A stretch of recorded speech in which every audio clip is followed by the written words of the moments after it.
बिस्मिल्लाहिर्रहमानिर्रहीम, अस्सलाम वालेकुम। आपने कभी जिंदगी में ये चीज सोची थी या कभी आपने ये चीज महसूस की कि एक टाइम ऐसा आएगा कि अमेरिका ईरान के आगे घुटने टेक देगा और ईरान को कॉल करके उनके फॉरेन मिनिस्टर को कॉल करके कहेगा कि आप यमन को समझाएं, यमन से बातचीत करें और उन्हें कहे कि हमले करना बंद कर दें, क्योंकि इससे पूरे का पूरा खित्ता डिस्टर्ब हो रहा है और पूरी दुनिया के लिए बड़े तबाहकुन मामलात हो सकते हैं। हम लड़ाई नहीं चाहते, हम चाहते हैं बैठकर बातचीत से मामला हल हो। तो आप यमन को कहें कि ये लड़ाई ख़त्म कर दें और हम पर हमले करना बंद कर दें। इमेजिन कीजिए, ये ईरान के फॉरेन मिनिस्टर ने आकर सारी दुनिया के सामने भांडा फोड़ा है कि हमें अमेरिका ने कहा है। जाहिर सी बात है, अमेरिका ने उनसे राब्ता किया है। सुपर पावर अमेरिका यमन से मुकाबला करने की सलाहियत नहीं रखती। और उन ममालिक से पूछें जो अपने मुल्कों में अमेरिका के कहने पर तख्ते उलटते हैं।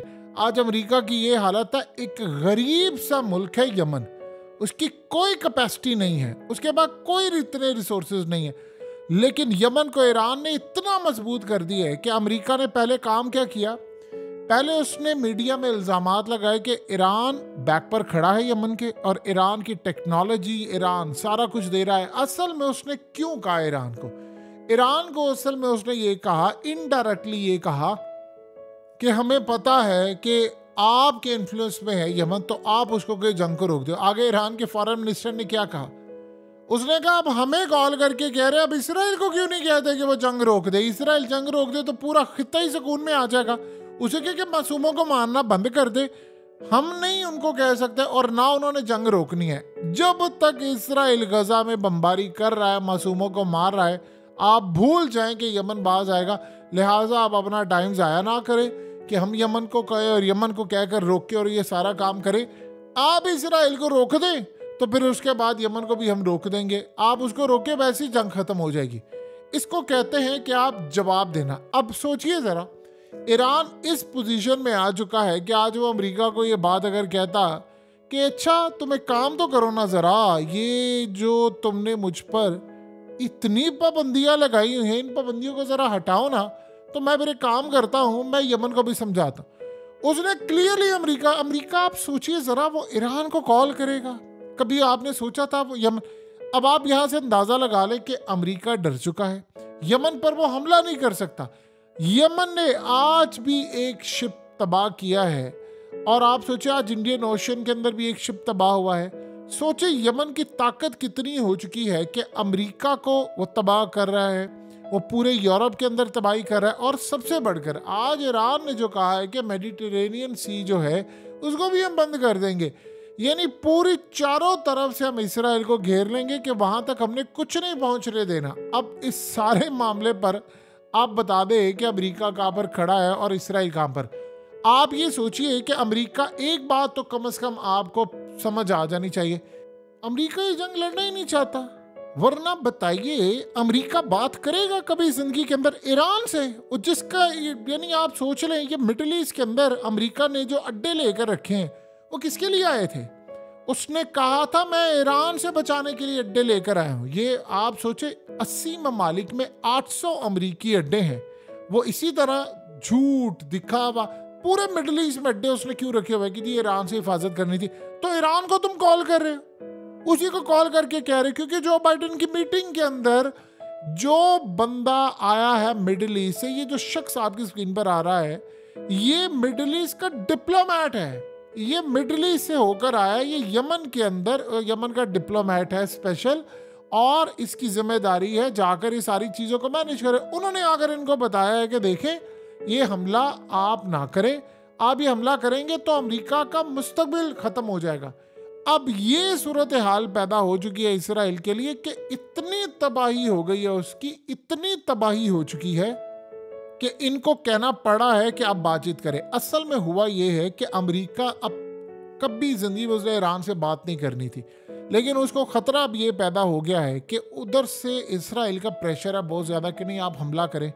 उधर वो कह रहे हैं हमने हमला नहीं कर रहे। उधर रिपोर्ट्स ये आई हैं कि अगर इन्होंने मिडिल ईस्ट के अंदर हमला किया तो मिडिल ईस्ट की कोई जो कंट्री है वो इनको सपोर्ट नहीं करेगी, अमेरिका का नुकसान होगा हो सकता है अमेरिका के जो एयरक्राफ्ट कैरियर्स हैं, बहरी बेड़े हैं, डिस्ट्रॉयर हैं, ये इनके हाथ से निकल जाएं। और अगर ये हाथ से निकल गए तो चाइना के मुकाबले में अमेरिका की ताकत आधी ना रह जाए। उनको ये खतरा है कि देखिए अब यहाँ पर तो ईरान की सूरत हाल तो बिल्कुल वाज़ेह है, लेकिन यमन का मामला ये है कि यमन जो ड्रोन या मिसाइल मारते हैं $2,500 के हैं। पाकिस्तानी बहुत भी जंप लगा ले तो 8-10 लाख के होंगे, यानी आप बहुत भी कॉस्टली कर लें। और बदले में आप ये देखें कि उनके जो मिसाइल हैं वो जो रोकने वाले हैं वो पाकिस्तानी 60 करोड़ का यहाँ से शुरू होता है और 1.25 अरब रुपए तक जाता है। अब आप बताइए क्या ये अक्लमंदी है कि आप 2-2.5 हज़ार वाला कोई ड्रोन या मिसाइल तबाह आपने करना हो, आप पाकिस्तानी 10 लाख रुपए वाले को तबाह करने के लिए आप 1 अरब की सरमायाकारी करें? ये दुनिया में कहीं भी ऐसा नहीं होता। सो चीज़ें इस वक्त बिल्कुल बिल्कुल वाज़ह हो चुकी हैं और चीज़ें इस वक्त बिल्कुल क्लियरली बता रही हैं कि हालात इस वक्त क्या हैं। अब असल में अमेरिका ने इनसे बातचीत करें कि वो इनको कह रहे हैं कि हम जंग नहीं चाहते। अब इसराइल, देखिए ये बड़ी ख़तरनाक सिचुएशन है कि यहाँ पर अमेरिका जंग नहीं चाह रहा। हमास ने, आप ये देखिए कि उन्होंने टाइमिंग जो चूज़ की है, उन्होंने टाइमिंग वो चूज़ की है, ये सारी फिजिबिलिटी उन्होंने पहले बनाकर रखी हुई थी कि इनके इलेक्शन आने वाले हैं, क्योंकि इलेक्शन से पहले अमेरिका पूरी तरह कोशिश करता है कि कोई नई जंग न छिड़े। उधर यूक्रेन का मामला, उनके फिंगर टिप्स पर ये बात थी कि अगर यूक्रेन की जंग जो है वो ये हारने के करीब है। आप सोचिए आज अमेरिका के अंदर आप जानते हैं क्या इल्ज़ाम लग रहा है? वो कह रहे हैं कि पुतिन ने इंटेलिजेंस मालूमात दी और इनकी मदद की थी और शाबाश दी थी हमास को कि तुमने हमला किया है। अभी अमेरिका के अंदर बातचीत जारी है उनके मीडिया पर, और वो कह रहे हैं कि इन्होंने हमला करने के लिए सारी फैसिलिटी सब कुछ दिया, उसके बाद इन्होंने हमले के लिए आगे आए लोग और इन्होंने तबाही से उनको 2-4 किया।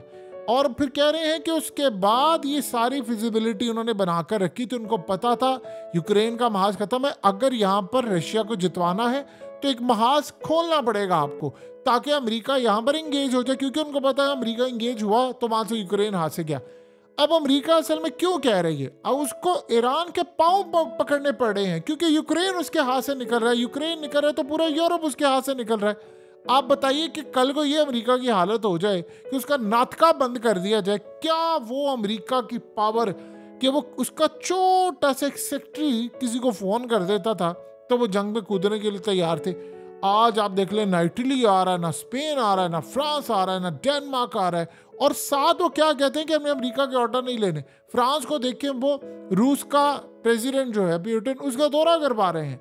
तो इस सारे मामले पर इन्होंने ईरान को कहा। अब ईरान के पास पोजीशन है, देखिए ईरान को पता है कि मैं मस्त पोजीशन में इस वक्त आ चुका हूँ, मैंने यमनियों को कहना है तो उन्होंने हमला करना है। वो इतनी ताकत बन चुकी है, इनको अंदाजा नहीं था। अमेरिका के अंदर इतनी पावर होती, अगर अमेरिका को जरा सा भी इम्कान होता कि हमने ये जंग जीत लेनी है, वो अब तक कर चुके होते यमन पर हमला। आप बताइए, इन्होंने तो बहरी बेड़े ले आए हैं ना, अपने डिस्ट्रॉयर आ गए हैं, एयरक्राफ्ट कैरियर आ गया है, इतना कुछ उसका आ गया है, तो उसके बावजूद अभी तक ये काम क्यों नहीं कर पा रहे? ये बुज़दिल नहीं है, उनको पता ही जंग हम जीत नहीं सकते। और कोई मुस्लिम कंट्री अपने मुल्क में ये जंग अब ले जाने को तैयार नहीं है। वो कह रहे हैं अमेरिका को कि भाई ये तुम्हारी जंग है, हमने इसमें नहीं आना। अगर इतना शौक है तो इसराइल को मना करो। यही बात असल में प्रॉब्लम ये है कि सारे इस वक्त कह रहे हैं कि इसराइल को रोको, इसराइल को रोको, और अमेरिका नहीं रोक पा रहा। ऊपर से इसराइल के पास अब देखिए ये मामला बिल्कुल एक बंद गली में चला गया है। यहाँ पर या तो फिर जो बाइडन रहेगा या फिर नेतन्याहू रहेगा या ये खित्ता पुरअमन रहेगा, वरना तबाही का शिकार है। अब आप ये सोचें कि इस वक्त सारी जड़ बनी हुई है नेतन्याहू, और नेतन्याहू अकेला कुछ नहीं कर सकता, एस्टैब्लिशमेंट का एक बड़ा हिस्सा उसके साथ है। आप ये सोचिए आज उसने क्या कहा, उसने कहा कि पुतिन को, उस बंदे ने कहा, सोचे इस लेवल पर जाकर उसने गुफ्तगू की। पुतिन ने कहा कि मैंने वहां पर गजा में माल भेजना है, इमदाद भेजनी है। उसने कहा अगर तुम इमदाद भेजना चाहते हो तो फलस्तीनियों को निकाल के ना यहाँ पर इजिप्ट में, मिस्र में भेज दो। उसको समझाओ सीसी को, वहां पर उस बंदे को कहो कि आने दे, वहां इमदाद भेजो, जो करना है यहाँ नहीं। यानी उसने क्लियरली कह दिया कि जो मर्जी करो, मैंने यहाँ पर इनको टिकने नहीं देना। वो आप सोचिए इतनी बड़ी स्टेटमेंट उसने दे दी, इसका क्या मतलब है? वो मस्जिद अक्सा की तरफ आ रहे हैं। इस्माइल हानिया को पागल इंसान थोड़ी है, उसने बात क्लियरली की थी। उसने कहा ये आ रहे हैं हमला करने के लिए। और अगर मुसलमान, देखिए अर्दोगान और ये वो सारी अपनी अपनी पोजीशनें संभाल कर रख लें, क्योंकि जब इन्होंने अब जंग जो है वो किसी ना किसी जानिब इसका रुख मोड़ना है। इजराइल ने कहा मैंने बाज नहीं आना, वो कह रहे जो मर्जी हो जाए मैंने बाज नहीं आना। उनके लोग मारे जा रहे हैं, उनके फौजी मारे जा रहे हैं, उनकी तबाही हो रही है, वो कहता मेरे बाज नहीं आना। और अमेरिका पर वो प्रेशर दे रहा है कि नहीं तुम हमला करो हमला करो। अमेरिका आखिरी हद तक जाकर, आप जानते हैं ये जो डिस्ट्रॉयर और ये फौजी वो सारी लेकर आया है इस खत्ते के अंदर, तो उसका क्या मकसद था? वो यमनियों को डराने के लिए लेकर आया। और यमन ने बजाय डरने के 3 दिन में 3 शिपमेंट्स ही तबाह कर दिए। उन्होंने कहा कि आ जाओ हम तो तैयार बैठे हुए हैं। ये मुकाबला नहीं कर सकते यमन का। यमन ने 9 साल जंग की है हालिया पीछे। और आप ये देखें कि इस वक्त बड़ी डेवलपमेंट क्या हुई है कि यमन की जो हुकूमत है और हूसी, आप जानते हैं कि हूसियों को ये पहले बागी कहा करते थे, अब वो यमन की हुकूमत और ये इनकी आपस में सुलह हो गई है। और इस सारे मामले पर मजे की बात यह है कि अब सऊदी अरब भी बिल्कुल पीस एग्रीमेंट साइन करने जा रहा है ईरान की मदद से। तो यमन के खिलाफ वो तो कोई नहीं आने वाले, ना कोई और कंट्री आ रहा है। मिस्र तक ने आने से इनकार कर दिया है। तो बताइए अमेरिका ने कहां पर जंग लड़नी थी? ऊपर से इसराइल उसको प्रेशर दे रहा है क्योंकि उसका असर और रसूख इतना ज्यादा। वो कह रहा है कि नहीं तुम लोग जंग करो, ये आखिरी हद तक कोशिश करें। लेट से हम आखिरी सिनेरियो की तरफ आते हैं। इसराइल बाज नहीं आता, उसके फौजी मर रहे हैं, खत्म हो रहे हैं, सब कुछ हो रहा है। वो फिर भी अमेरिका को कहता नहीं तुम यमन को रोको। क्या होगा? अमेरिका लेट से यमन पर हमला कर देता है।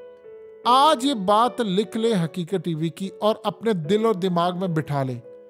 आप भूल जाएंगे अमेरिका की जो तबाही अफगानिस्तान के अंदर हुई, आप भूल जाएंगे कि जो इजराइल के साथ हो रहा है। अमेरिका के साथ जो होगा इस खत्ते के अंदर, आप इस सारी जिंदगी अमेरिका की ताकत को दोबारा सुन नहीं पाएंगे। इसके सारे एयरक्राफ्ट कैरियर जितने यहां पर होंगे वो तबाह हो जाएंगे।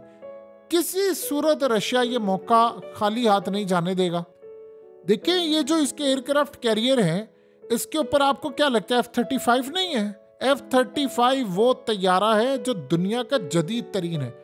अमेरिका के ये एयरक्राफ्ट कैरियर, ये डिस्ट्रॉयर, ये वॉरशिप अगर ये तबाह होना शुरू हो गए, जो कि ये हो जाएंगे, आप देख ले कोई ऐसी सूरत हाल नहीं है कि आप इस जंग के अंदर अमेरिका की विक्ट्री, अगर 5% भी इम्कान होता ना अमेरिका को कि वो ये जंग जीत जाएगा, तो वो कब का यमनियों पर हमला कर, उसको पता है 0.000001% भी चांस नहीं है कि वो जंग जीत सके। आप समझे माइनस में बात अगर जाए तो वो भी शायद गलत ना होगा, ये जंग नहीं वो जीत सकते। अब इस सारे मामले पर जब ये यमन के खिलाफ कूदेंगे, जो इनका हशर होगा, और ये मांगेंगे मुस्लिम कंट्रीज से कि भाई आप हमें अड्डे दें और सपोर्ट करें, अड्डे तो है, वो कहेंगे जी आपने यहाँ से हमला नहीं करना, क्योंकि यमन पहले कह चुका है कि अगर अड्डों से हम पर हमला हुआ तो फिर जिस मुल्क के अंदर होंगे वो हम उसके साथ अपनी लड़ाई कंसीडर करेंगे। तो ये तमाम जिन ममालिक में अड्डे अमेरिका के, उन्होंने इनको कह दिया है कि भाई आपने यहाँ से हमला नहीं करना यमन पे, हम अपनी सरजमीन इस्तेमाल नहीं होने देंगे। जैसे यमन हमला करता है और कोई अपनी एयर स्पेस इस्तेमाल नहीं होने दे रहा, वो कह रहे जी हमने तो इसराइल पर भी अगर मिसाइल जाएगा तो हमने इस्तेमाल नहीं होने देना। तो लिहाजा सबको अपनी अपनी बचाव की पड़ी है। अमेरिका को अपनी पड़ी हुई है, इसराइल को अपनी पड़ी है। अगर इस सारे मामले पर अमेरिका ने ये जंग छेड़ दी तो आप ये देखेंगे कि बिल्कुल वो बात यमनियों की ठीक है कि हम अमेरिका का कब्रिस्तान, लोग जमीन पर बनाते हैं, समंदर में इनका कब्रिस्तान बनाएंगे। अमेरिका को ये बात पता है कि हमारी तबाही होनी है और इसीलिए अभी तक उसने हमला नहीं किया। और आज वो ईरान को कॉल करके कह रहा है कि यार आप मेरी उससे बातचीत करवा दें, और उसको कहीं नहीं। और बिल्कुल सही कहा ईरान के फॉरेन मिनिस्टर ने, बात बिल्कुल यही सही है। आप अगर इजराइल को कह दें कि आप इस जंग को खत्म कर दें, सारे का सारा खित्ता पुरअमन हो जाएगा।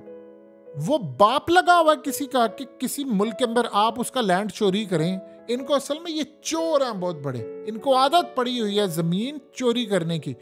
ये जो पूरी दुनिया के अंदर इस वक्त इजराइल के खिलाफ लोग निकले हुए हैं, क्या इनको मुसलमानों से हमदर्दी है? नहीं। उन्होंने देखा कि यार ये सारी जिंदगी मुसलमान चीखते रहे फलस्तीनी की हमारा लैंड चोरी कर लिया, हमारी जमीन चोरी कर ली है। अच्छा, अब हम अपनी आंखों से देख रहे हैं कि अब ये कह रहे, इन्होंने कहा था हमने हमास से लड़ाई करनी, वो कह रहे हमास के बंदे तो मारे नहीं गए, अपने कैदी भी मार रहे हो और साथ साथ तुम लोग अपने फौजी मरवा रहे हो। तो जो फौजी मरवा रहे हो और आम लोगों को मार रहे हो तो जंग कहां से जीतनी है? तो कुल मिलाकर अमेरिका अगर यमनियों के पैरों में गिरने को तैयार है तो बस आप ये समझ रहे, वो सही बात इसने कही है कि बेहतर है फिर सुलह कर लो। और अमेरिका सुलह करना चाहता है, लेकिन शर्त उनकी भी बड़ी जबरदस्त है कि इजराइल को रोक दो, हम जंग आज रोक देंगे।